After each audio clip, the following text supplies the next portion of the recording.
we talked about rivals.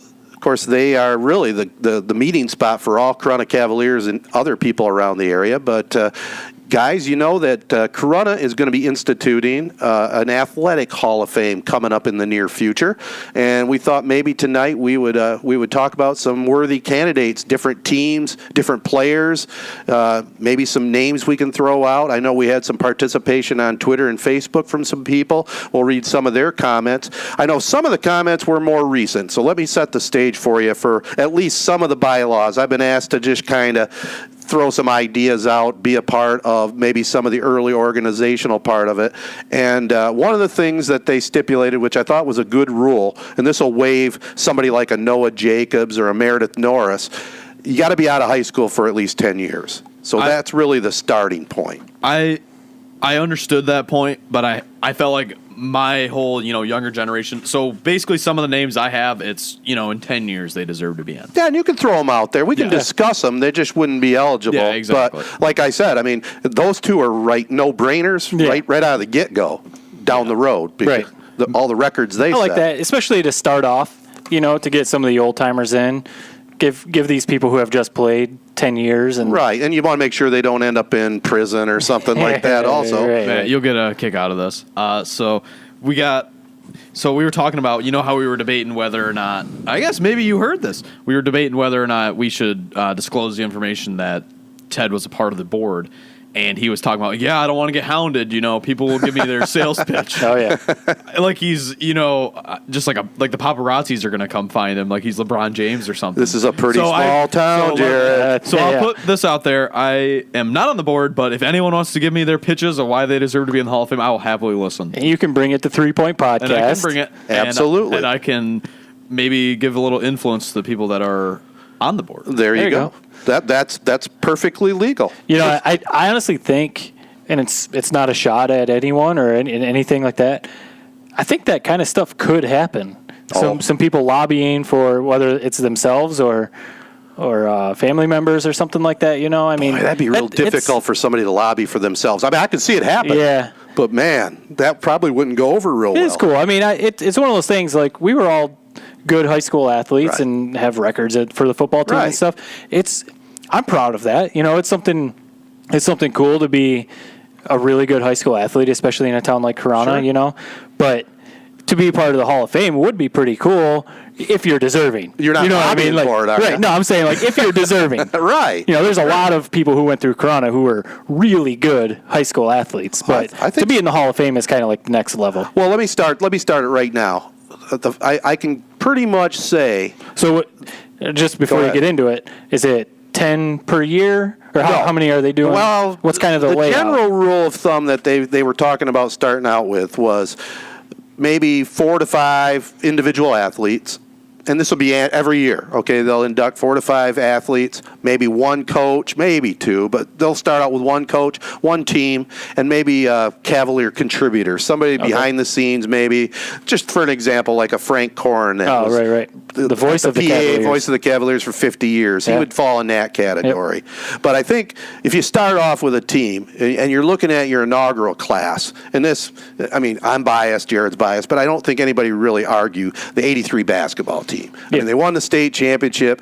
By far, it was the most, what would you say, electric, using one of Jared's words, electric moments in the town of Corunna's history that people still talk about big time to this day. I mean, we can just look back at our podcast that we did with the 83 team as one of our better, most popular podcasts. I mean, would you guys agree with that one first to start off with? I think anyone who especially was born and raised in Corunna knows about that basketball team. Obviously, it's near and dear to you guys, but that's a legendary. Even just mid-Michigan, even like this area, that basketball team is iconic. Yeah, and the whole, even the cultural thing, the little small town farm boys beating a big city school, I mean, Hoosiers. It was very, very much like Hoosiers. And really legit basketball players. Like, I mean, it wasn't just a bunch of dudes who knew how to play. Like, they had some really good basketball players on that team. So, yeah, and it's not a Hall of Fame, but it's just kind of the legend. We were chit chatting before the show,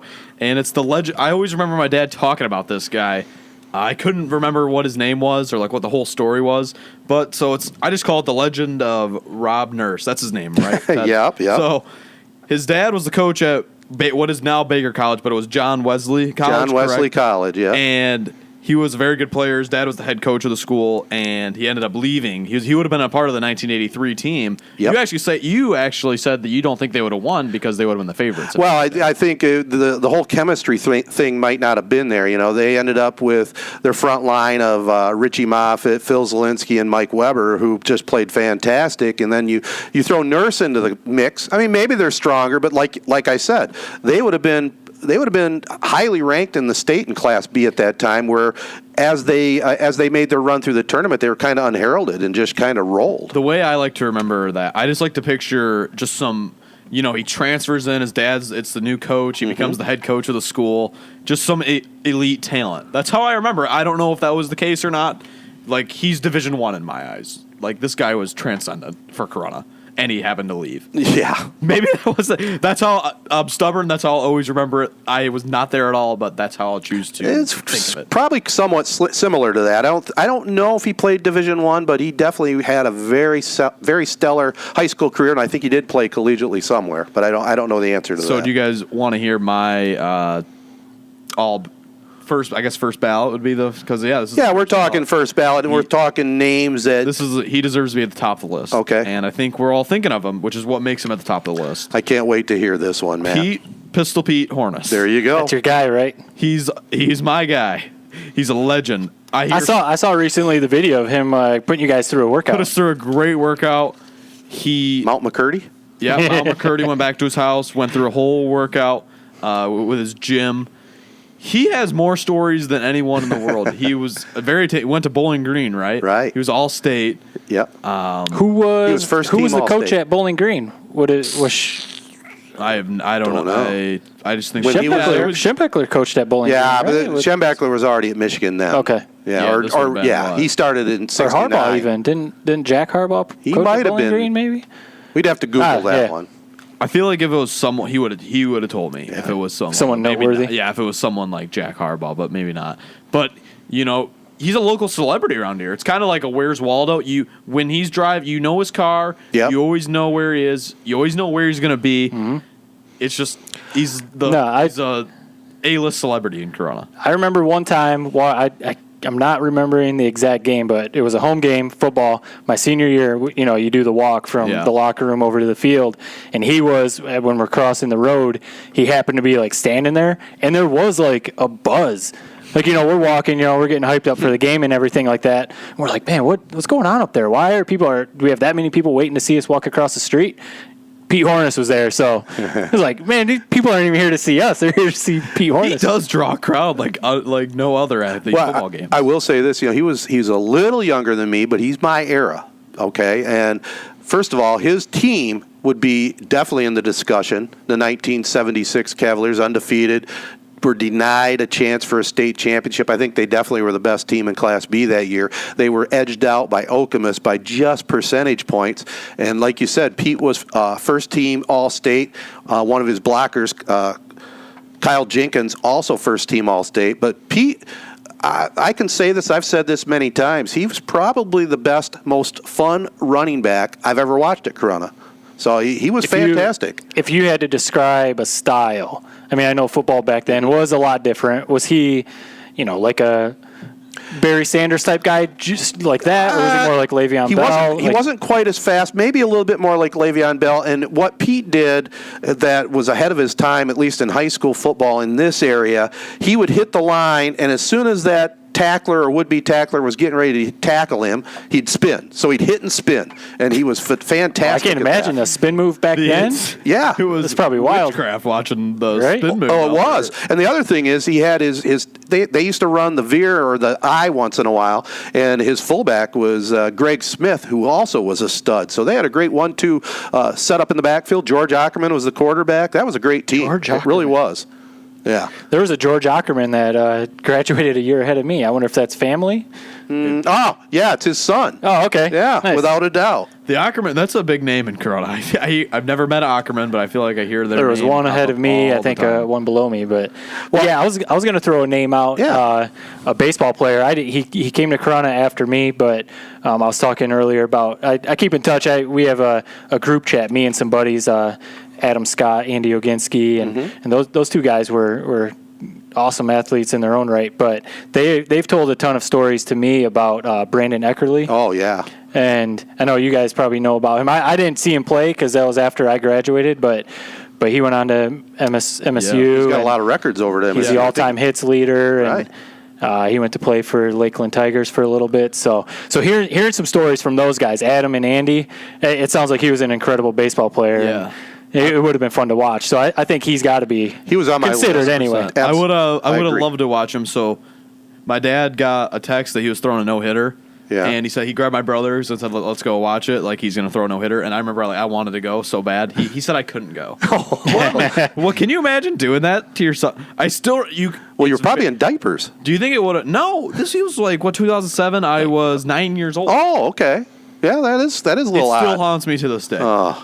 Did he throw the no-hitter? Yeah, he threw. He had like Yep. 2 or 3. Yeah, he had a in high school, I couple. think. Yeah. And Adam told me a story. So when they were playing their senior year, Adam and Andy's, they went to the quarterfinals in baseball, and they ended up losing. But so Brandon was a sophomore on that team, and Adam told me that they went to the Diamond Classic, and as a sophomore, he weighed like 140 pounds. Was clocked at like 88 miles an hour. Wow. As a sophomore, that's pretty impressive. Was So- that the same group with Jason Zigo and Mike Jackson? Or No, that was a different group. That was 96. Okay. Gary Zigo and Mike Jackson. My brother was actually on I that lose team. track. But yeah, that was 96. This team was like 05, 06, 07 when Brandon played. Okay. So You have a brother? yep, yeah, older Didn't know brother. that this whole time. Yep, yeah, Wow, he you graduated learned something every day. 96. Earl. Hi, Earl. Yep. Yeah, he played, and actually, there's some guys on that baseball team that he played with that should probably be considered for the Hall of Fame too. Really? Gary Zigo is one of them, I think. Right. He went on to play at Michigan State. Mike Was Jackson. it Michigan State or Eastern? Mike Jackson went to Eastern Michigan. Right. Gary Zigo went to Michigan State. That was a heck of a team. Actually, that was back in the days when I would do a little play-by-play of baseball, and we did some Corunna games back then in the playoffs. They were good. Yeah, just one quick Gary Zigo story. Okay. Because my brother was on that team, so I went to like every game. Those guys were like legends to me because I was a little kid. So I thought I was like watching Major League Baseball players basically. They but were good. I remember that. So where the baseball field is here in Corunna, Gary Zigo, I remember watching it. He hit so many home runs that year. I don't remember the exact number, but he hit a bomb to left field. There's that. So if you know where left field is on the baseball field, there's a house There's right King across Street, the street. and it used to be Adam's house. Yep, I know Yeah, exactly. he hit where- one on that roof. Oh! And Yeah, you got to be in if you do that. that was a moonshot. That's a Ruthian shot. Yeah. Titanic. That's like a legend. So I think he's probably one that should be considered. And Mike Jackson, I know he was a really good football player. He played on those mid-'90s Yes, he football was. teams that were legendary. So I think he should be one that might be up there. Maybe do- not first ballot, but We do have a listener that tweeted. His handle is @optionquarterback. He said the 1981 and 92 football teams, the first two to make the playoffs, one of which had 5 fourth-quarter comebacks. And I remember broadcasting this game vividly. They were down 28-0 to St. John's. The lights went out at Nicanese Field. And when it took about a half hour to 45 minutes to get the lights fixed up, when the lights came back on, Corunna rattled off 35 straight points and won 35-28. what year was that again? That was 92. 92. That's a great story, but I mean, awesome. you put a team that makes it to the playoffs into the Hall of Fame. I mean, it's pretty bush league. That's not a good look. Well, was that the first team that made the playoffs for Corunna? Well, the 81 team, 81, yeah. In fact, okay. your dad was on that team. I'm just reading what a listener I said. know, one of our listeners said. Just because the listener, I can't disagree with what he said. you can. Yeah, you put- can. I mean, I think we all can. You put a team that just makes the play. I mean, yeah, they had a great game against Portland. Great story. I love the story. Didn't know that.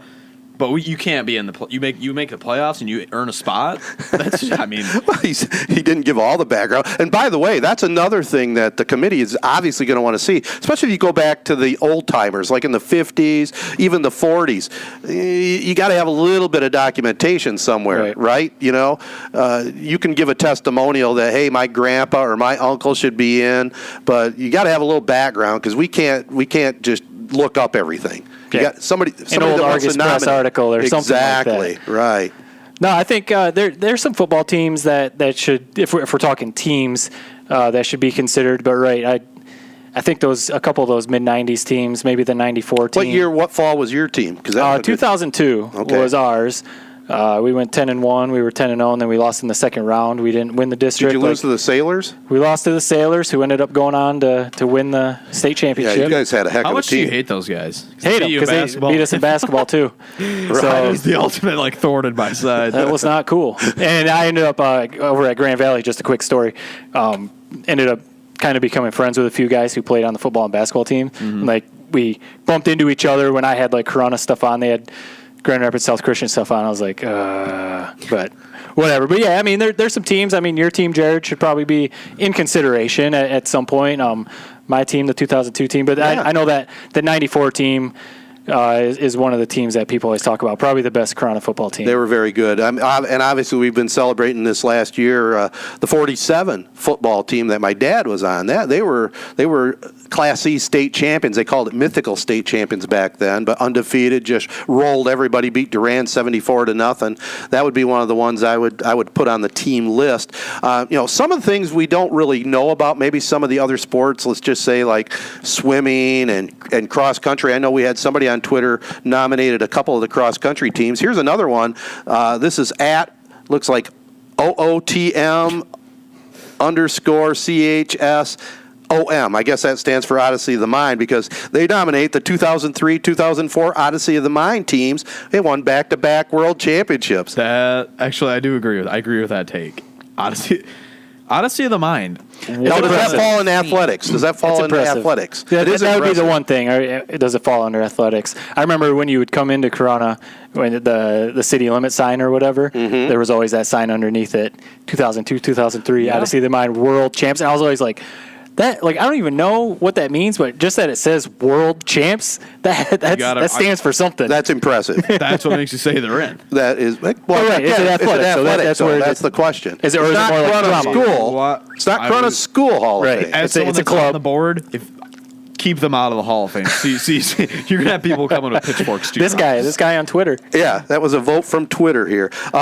Speaking of sports that maybe we don't know a lot about. I had some friends who were huge into wrestling, so I know a lot about a decent amount about wrestling before I left Corunna. I was good friends with Kyle Robertson, whose dad Dave was the head coach for a long time. So if we're talking coaches, I think Dave Robertson probably should be up there for consideration. Yeah, for sure. He's got. I just texted Kyle to get confirmation. He's got. Let me double check. I think it was 636 wins, which is up there in the state records. Oh, he's definitely on my list for sure. So he's up there, and he coached a bunch of guys who ended up winning individual states. Well, you talk, that's what I don't get. That's what I don't like about wrestling. I feel like it's gonna get flooded with wrestlers. Everyone's it seems like every wrestler's won a state title because there's so many different chances and opportunities. You basically from your freshman year up until your senior year, because you start off in a really small weight class and just move up as the years. You have 4 shots at it. If you're even somewhat decent wrestler, this is a very controversial take. Boy, I don't buy that at all. Controversial take. I was going to say that is a controversial take. Try to hop on the mats with one of those boys. Yeah. Okay. I was good middle school. 4-4 record. 4-4. That's pretty good. 500. That's pretty good. Do you guys at least get what I'm saying? It's kind of.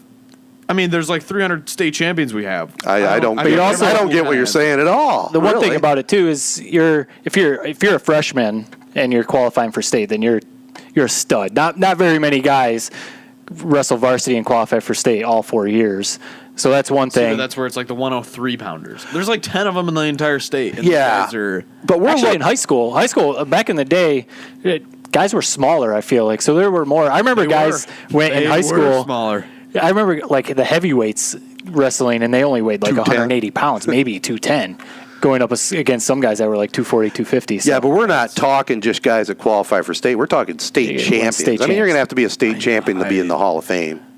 Don't you think? I remember when I was that's a must. I don't know the exact number, but I'm sure there's probably like 30 of them. 30. There's not. Have you ever gone in the wrestling room and seen the pictures up on the Yes. wall? The color pictures Yeah, are the ones the that won color, state. yeah. There's 30 of them? There's They have not, their own Hall of Fame. There's a lot that qualified for state. Right. Not very many that won so state. maybe if I'm wrong, then I am wrong. But Like one guy, I That's actually my, like, talking to Kyle, he mentioned some names. Jeff Pangborn was Oh, I one of the remember best him. guys. Jason Lakier. Yeah. Kevin Edwards. Kevin Edwards was a guy. He qualified for state all 4 years, but he didn't win state because he wrestled in just a ridiculous weight class. So that's one. I mean, he qualified 4 years, but didn't win state. So I mean, it's not that easy.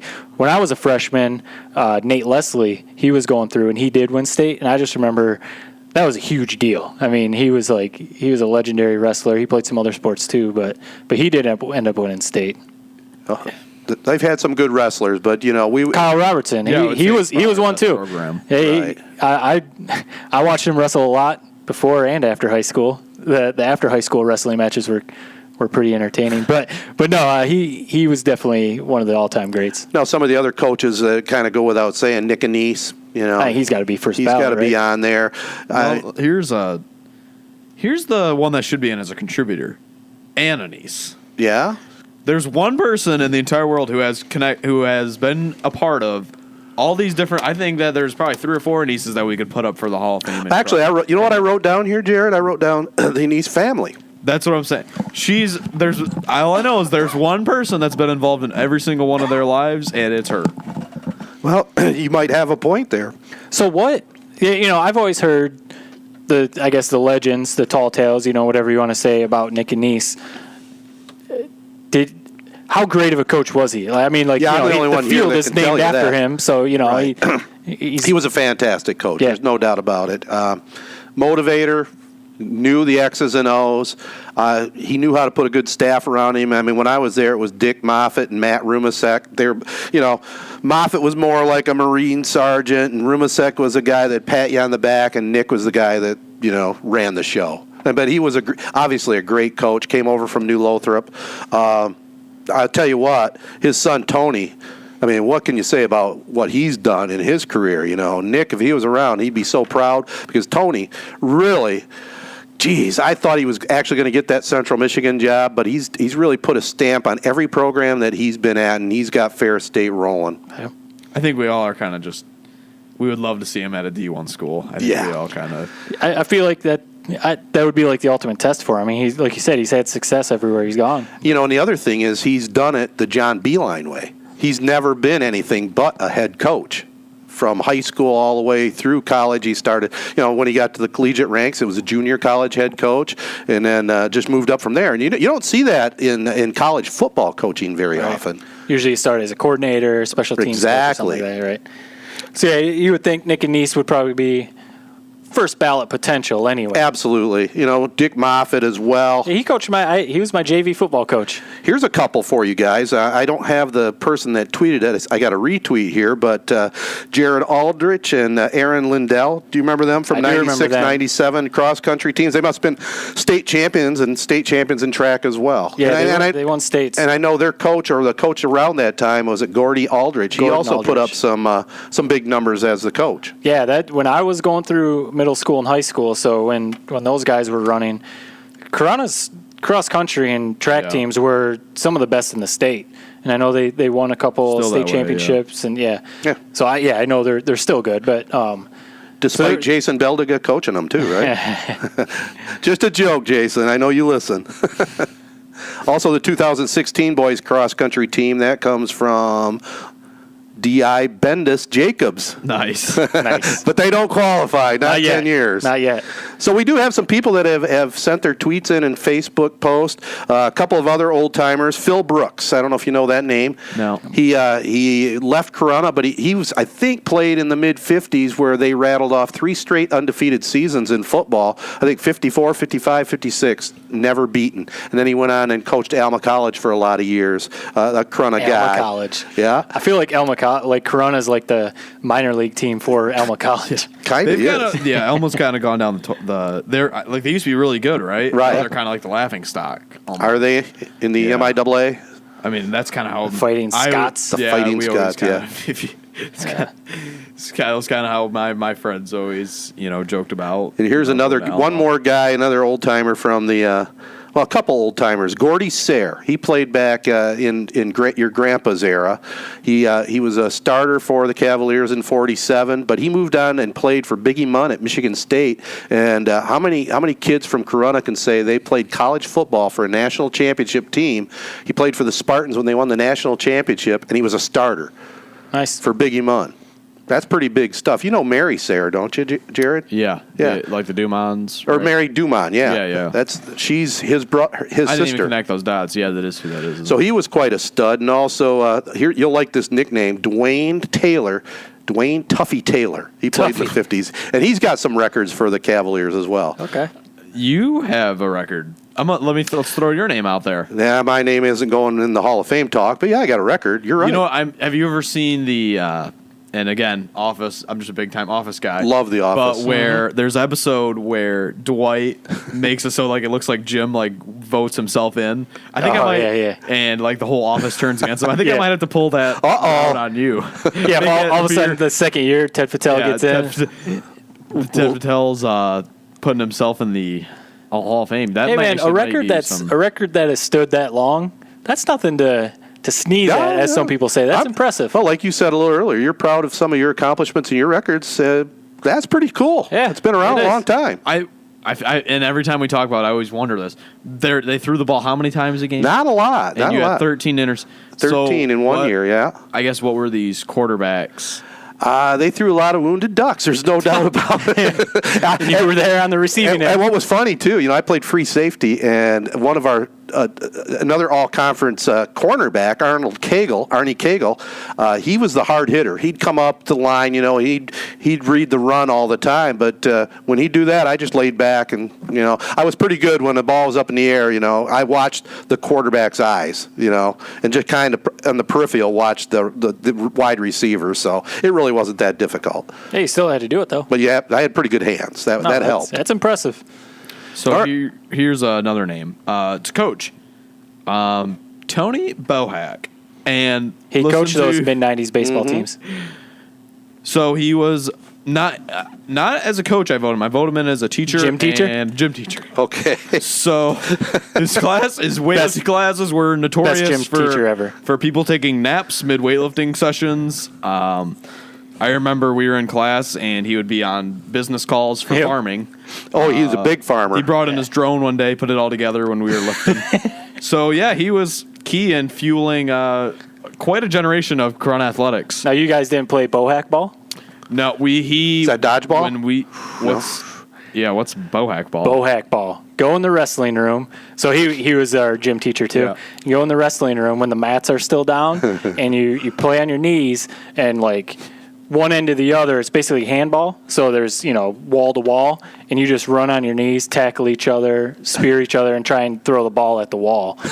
It was basically just dodge. I don't even know, like dodgeball / football in the wrestling room. It's a good combination. Yeah, stuff like that fuels what was Corunna for a few years there, like 1-8, 2-7, 2-7, 1-8 for like 3 or 4 straight years. There was a rough stretch there. One thing I can say about the Tony. Dark days. If there was a book, sorry to cut you off, but if there was a book about Corunna, like that's like the forgotten chapter, like that. There's like 4 or 5 years. It's like the dead ball era. There really wasn't much going on during that time. I hate to say it. What was that, like 07? Like I would say that's probably from like 06 to 2010, 2011 maybe. Are you talking football? Just kind of all sports. Yeah. Well, they've definitely rebounded from that, though, haven't they? Rebounded. Yeah. Bohac ball. I like that. Yeah, we used to also... Man, he let us do a lot in gym class. He was a great gym teacher, though, and he was an awesome baseball coach, too. But when we had free swim day on Fridays, he would basically he'd probably be taking business calls. We'd be like doing backflips off the diving board. There was that flag, that like rope flag thing that went across. Oh yeah. We would try and see if we could jump off the diving board over that, snap that thing. People would get clotheslined by it. Like it got rowdy in there. You guys never had the experience of having the high dive there. I did do the high dive. Oh, did you do the high dive? It was still there? I was young. I know they took it out. You know what we're talking They about? used to have that. Yeah, they used to have a high dive, man, and that was quite a challenge, especially when you were young. Yeah, especially because it was like to the edge of the pool. So it was like if you didn't jump right, something wasn't going to happen. Here's a couple of just sort of folklore legends. So Jaylen Schlachter, I think he should be in because he's probably the only Cavalier that's been in a commercial. He was in a commercial. Yeah. For what? The joke was it was like a news station, and something was stuck in the vending machine at said station, and they yelled Jaylen, and he came out and tackled it. I think I do. Fell out. I think I do remember that. Pretty stale joke, but it was a joke. The candy bar, instead of giving it to the girl that requested him to knock it out of the vending machine for him, he stepped at her and like put his face in her face and kept the candy bar for himself. So I think if you have your own commercial, you deserve a spot. Sweet move. And he wasn't a bad football player either. He went and played in the MAC, right? He started for was it Ball State? Yeah. Nice. And here's another one. MJ Miles. He's one that I'm sure he's very happy to hear his name come up, but he's another person. He's kind of started a lot of his own legends. That I believe. So according to him, he scored 33 points on Devin Booker in 9th grade AAU. I know all the stats. I've heard his stats. So I know I could tell you his stats like the back of my hand. So he got injured his senior year of football. His brother, Michail, ended up being an all-state wide receiver. Right. MJ was the running back on the team. Yes. At the time when he got injured, he had more receiving touchdowns and receiving yards than his brother. So according to that scenario, he would have been all-state in football. I could see where he would say that. Apparently, I've heard this as well. Matt, you and him have had a run-in at the alumni game or something like that. I guess you guys got into it, had a tough battle. Got into it a little bit. You know, I came back. Battle. This is a few years ago. Came back for an alumni basketball game, and I didn't want to let those young guns, feel like they were going to run us up and down the floor. So I was kind of getting up in him defensively. Now, I wasn't in the best shape of my life, so it didn't last. We've all been there. It didn't last the whole game, but for those few possessions, I knocked down a couple threes in his eye, too. So Nice. Oh, so we might hear some clap back on that one. But, yeah, so I think he's worthy of a vote, obviously, in 10 years. I mean, you supposedly, hypothetically, maybe true, maybe I don't know where you would come up with this. He scored 33 points on Devin Booker in 9th grade. I think that owes you. That's a good standalone fact right there, isn't it? It is. And he was a good athlete. There's no doubt about it. Okay. Any others we want to throw out? A lot of folklore. I think I kind of went a different route than you guys did with cultivating my list. But Miggy Incognito, Mike Hazelton. He's another one of those got some good legends. Hazelton stories, too. So you mentioned the 1983 team. He started on that in 8th grade. This is according to my dad, who was on the team. Started on in 8th grade, had to retire from sports because he had migraines. So I kind of view him as like a Len Bias type story. Who knows what could have been if he had. What could have been. What could have been. Maybe he could have been even another elite player on that 83. I kind of forgot about that, but he did. You're right. He had to go on the DL because of some migraine issues. You got some stories, you said, Matt. Yeah, probably. Stuff that should be not on the podcast. Maybe at the Rivals at the staff meeting at Rivals. He's been kicked out of Jade Buffet. How about that? For what? Eating too many chicken wings. They kicked him out. So that you're a spot for that. That's pretty impressive. Jade Buffet. That's a great. I love that. What do you guys think about Jade Buffet? It's been a while since I've been there. Oh, so good. I've only been there a couple times. I've always liked it though. Not good. So not good when I went. Well, not good when I went. This was what they got rid of it, but there used to be like an ice cream pail. They got rid of it? Yeah. Do you know what I'm talking about? Where they had the dirty water, you'd put the scooper in. That's awful. Yeah, that's like a beer. That's like a beer pong cup that you wash the ball in. Yeah, I heard people used to spit in it all the time. Oh. So I got a couple. Man, once I started thinking, I just kind of got going with this list.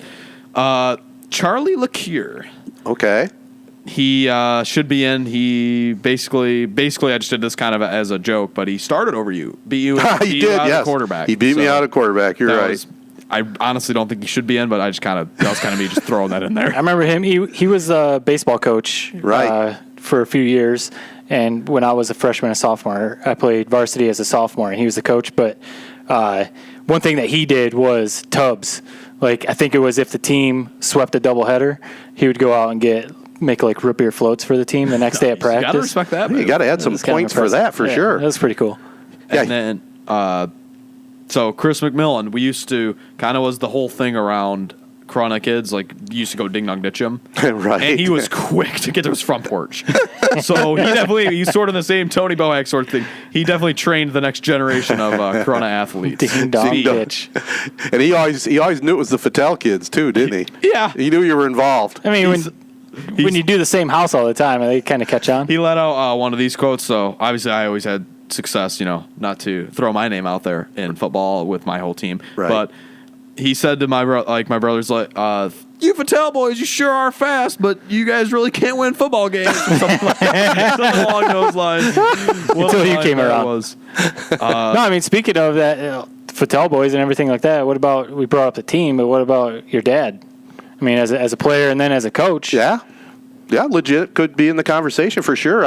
What was it? What year was it? You went to the Breslin? 2002, 2003. We went to the Final Four, and starting point guard on the '83 team. Of course, we didn't even talk about Phil Zielinski in that same group. I mean, Phil Zielinski is one of the all-time great athletes ever in Corunna. Yeah, there's kind of obviously in. Yeah. And here's I got a couple more before we. I don't know. It looks like it sounds like we might be wrapping it up, or we keep going. Either or. I've got a few more. Yeah. Okay. Let's get them out. So. Frank Davis. So he obviously, we all know his coaching career. Won the state title of the 1983 team. Mm-hmm. My brother actually wanted to name, like, they had senior projects. I remember that. Back then. He wanted to name the court after him. He kind of fell through on that promise. Ended up getting a little dinky plaque instead. So unfortunately, the court should be named after him. So that's just kind of a flyer out there. He should obviously be in. But I was a big proponent of that as well. Is there a reason why the court hasn't? I mean, he would probably be the guy that it's named after. But it's the football field's named after. Yeah, it's a PC thing, man. It's because they play girls basketball there, they play volleyball there, and it's too bad it becomes that way. But I always was a proponent that the gym should be the I wanted to call it the Frank Davis Fieldhouse, but I got overruled. Doesn't it have a nice ring to it? Yeah. And then this is not even this isn't even possible to get in. But Saturday open gyms, what happened to them? They're no longer. They don't do those anymore? No, they're That's not disappointing. No donuts. Saturday open gyms were the thing to do when I was in high school. It's just so, I guess, maybe, I don't know how it's like a stadium. I guess you could retire Saturday. That's what I said. It was kind of a mythical retiring. Tell you what's funny, I could go back to my day and we had open gym on Saturdays, and you could just nominate some of the legends from Saturday morning open gym. Yeah.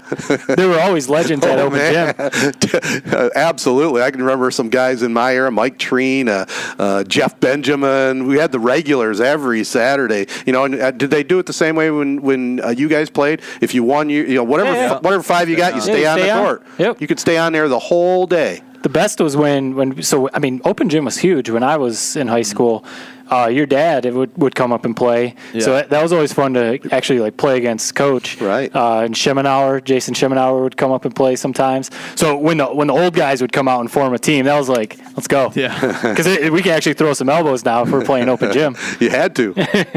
And just on the same vein as basketball, Hall of Shame. I mean, here we got a couple teams for this. So in all of our history, I think this is probably our worst loss. 1952 football team lost to St. Paul Catholic School 20-0. The only time we ever lost to them. I didn't even know St. Paul. Yeah, they had a football team. I was doing some research, saw that. So they went. You lose that game, you're on the wall of shame. Yeah, in fairness, the Wausau St. Paul football program for a small Class D school was pretty decent back in the day. It really was. Now, should Corunna lose to them? Probably not. But 20 to squat. Yeah, that's a tough loss. That's a tough loss. And here's the other. And it's recent. I hate to say it, but you lose to Ovid Elsie after 40 straight wins last year in the district. Last year? Yeah, you're wall of shame for that. I hate to say it. I know a lot of those guys, but you don't want to be the team that ruins that streak. That was how nervous I remember we were playing Durand. This is even embarrassing saying this. We were in a close game with Durand my senior year basketball, and I was just my life's over if I lose this game. Yeah. I remember We that. luckily pulled it out. It was a rauncous crowd. Was that the game that you went to the free throw line and clanked one off, and then you Probably. didn't want to go back there again? Yeah, Pass the ball next time you got it. Wasn't a very good player on the basketball hardwood. You weren't bad. I thought you said you hung him up after you, or no, that was baseball. After you blew the championship game. Yeah, quit that one. Yeah, a couple of quitting moves right there. Not great to have on your resume. Thank goodness for football, right? Yeah. So I'll be curious to see like how it ends up getting broken down, like teams, players, coaches, because Yeah. the teams. I think the basketball team, without a doubt, that's got to be in first ballot. But then as far as football goes, no state championships. Right. Some teams that made a little bit of a run. Your squad, Jared, and then the '94 team, but. So which one do you send in? I mean, your guys, you'd have to wait 10 years still. Right. But yeah, I'll be curious to see how the team thing breaks down. Yeah, I think for football, I think I hate to say it, I think 2002 they're right on the borderline. I could Right on see the borderline. I could see. It's just you guys just got unlucky draws. Really, what it comes down to. If we would have won the There's districts, that would have been a lot different. But that's where I feel like you guys are right there on the. I could see you getting in. I could see you not getting. Did you have the undefeated regular season? yeah, the last undefeated team in Okay. Corunna history.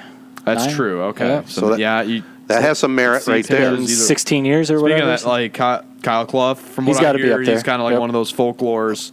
Would you Best guys- quarterback I've ever seen at Corunna. Yeah, I can agree to that. I caught a lot of passes from him. So Yeah. so yeah. Just kind of like a blind resume, see like where it goes, So Kyle's. Oh, on I one love the side. blind resume The stuff. blind resume. You tell me who deserves to be in. So one person has more career wins, more total career passing yards, more total career touchdowns. Came into his team. They were 2-1. They were 2-7 the year before he took over. They were 5-4 the year after he left. More total touchdowns. And so that's just kind of like blind. So you put Kyle in. Would you put the other blind resume person in as well? Is this going to be you? No, Couldn't figure that one out, could we? Just a great quarterback. I just saw stats jumped off the screen to me. I bet they did. I was on the receiving end of a lot of passes from Kyle, but especially our junior year, we didn't throw a whole lot because we had some stud running backs, John Skodak being one of them. Our senior year, we did throw a lot more. That's when some of the records started rolling in. But you guys threw the ball around the field a lot more than we did. And by the I way, get all that. I have to throw. Kyle was the top quarterback I ever seen because I'll throw you out of it because you're related to me. Yeah, you can do that. I can't vote for you. I don't know why. I just said a blind resume. Right. I mean, Yeah. No, I'm just making that comment in general. This person, this was his resume compared to Kyle's. You guys put Kyle in. Right. So in a fair world, But sometimes numbers don't do everything because you look at like Russell Westbrook's numbers. His numbers are off the charts, but he's not necessarily a better player than say Chris Paul. I mean, it's true, but Yeah, you can't go by just numbers. Right. No, not. Why? I don't know why you guys are painting me into a corner. I just I'm not. I know I'm not. who's the Just blind saying resume? numbers. You're reading off the numbers. That's all I'm arguing. Reveal it. Who's the blind resume? Or is it Sawyer? I can't reveal the blind resume. Well, I could look it up. It's Yeah, we easy can look enough. it up. quick. I just saying, blind The other- resume test. That person would deserve to be in. The other part with Kyle, he was a really good baseball player too, but as good of a quarterback as he was, Good he basketball was player, that too. good or better as a point guard on that basketball team. I mean, that guy, he was one of the best leaders that I've ever seen, and he could shoot, he could dribble, he could defend. I mean, as good of a quarterback as Ted you're talking about, he was that good or better on the basketball court. Right. So I think he should definitely. He only played at Corunna for 2 years, so I don't know if that'll come into play. But those 2 years, he made the best out of those 2 years. We're just throwing names out. That's what we're doing here. Yep. And I just know people are going to give me after this is done. But so even you're on the board, so I can't imagine what this might be like for you. I'm not going to be after tonight. Yeah. But even my brother was giving me a pitch, so So I'll give him due diligence. The listeners, the people that vote, the people on the board who maybe happen to listen to this. So Coach Chris Curtis said he was the best cornerback in the history of Corunna football. He was 2-time all-conference at corner. I'm just putting his accolades out there. He gave me his pitch, so I felt the least I could do was give me his pitch put his pitch out there regurgitated in my own words, I guess. Sure. So very that's out solid. there. Very solid player. I'm trying. I just got to list a million names. You here. got something here for Josh, too? I mean, we brought up. I threw out John Skodak. I've Was heard a lot about him. Yep, he was a great.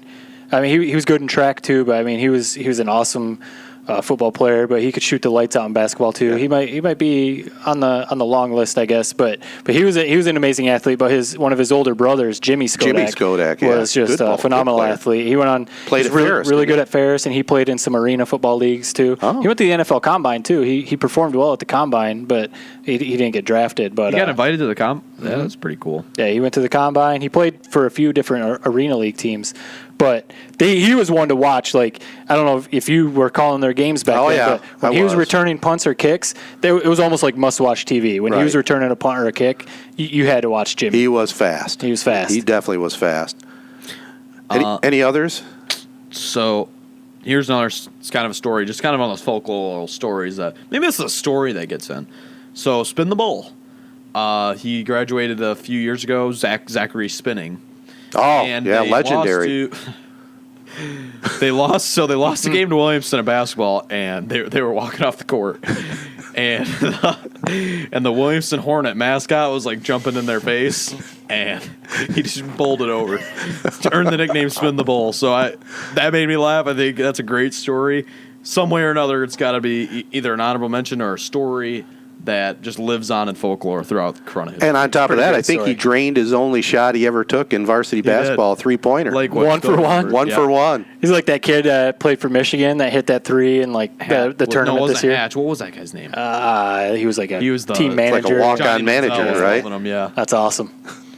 No, there's definitely some good stories. I remember one, again, when my brother was in school in the mid-'90s, Adam Riley. I remember him. He played football and track and stuff like that. But talking about stories, I just remember when I would be at those baseball games with that team, Mr. Bohac's teams, Adam Riley would be coming back from the track. And I remember on multiple occasions, he would be walking back with a broken hurdle because he would be running hurdles and just snap one in half. And I remember hearing stories that he broke multiple face masks in football too.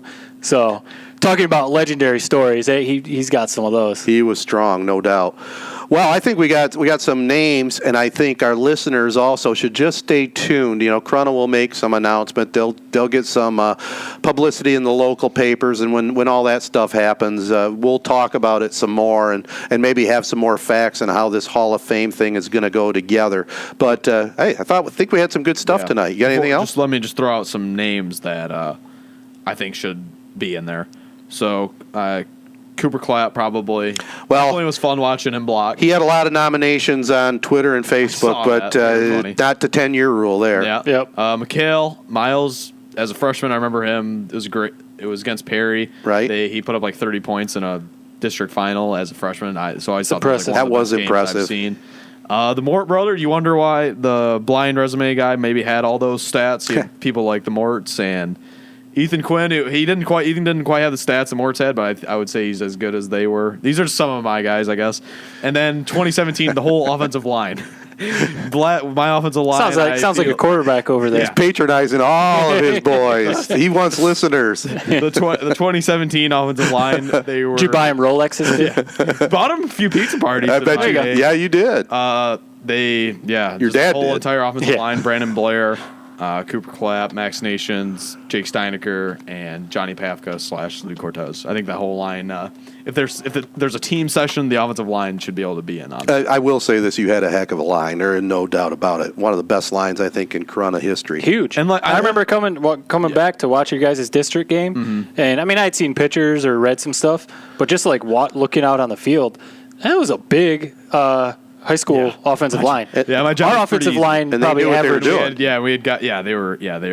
not. There's kind of like the stereotype like linemen are kind of idiots. They were not that. Right. They were very smart and just kind of like these are just kind of. I honestly feel like a lot of these are just like honorable mentions in my book. But like Dave Dumont was a lot of fun to watch play. Another good ball player. I mean, you had some good athletes in that whole group, Again, without a doubt. Not sure if they belong in, but just. I'll throw their name out there. It'll make their day. There they are. The name's out there. Nothing wrong with that. Dan Hess was a guy that I played ball with that, he ended up mostly focusing on basketball as he knew he was going to go play. He played at Western, right? He played at Western for a while. But I just remember maybe the highlight of my basketball career as far as individual stats. We played Flint Beecher, Right. And Maurice Gray, who ended up going on to play at Michigan State, was on Flint Beecher. So that was a big deal, them coming to Corunna and play. And I was driving the lane. He was coming at me, and I just kind of like dished it off to Dan Hess because I was more like get the ball out of my hands, and Hess threw it down. Slammed it. It was pretty awesome. So that's like an assist to Dan Hess is like the highlight of my Nice. basketball career. All right. Well, More than I can say. I think we've done enough Hall of Fame talk tonight, but we're talking about Corunna High School athletics. Well, we'll talk about the Corunna Connection. That's a direct mail paper sent to all of Corunna, Vernon, and Shiawassee County parts of Lennon. You can pick up a copy of the latest edition at many Corunna businesses and Kroger. Like them on Facebook, and you can also view the entire Corunna Connection paper online every month, both on Facebook and at CorunnaConnection.com.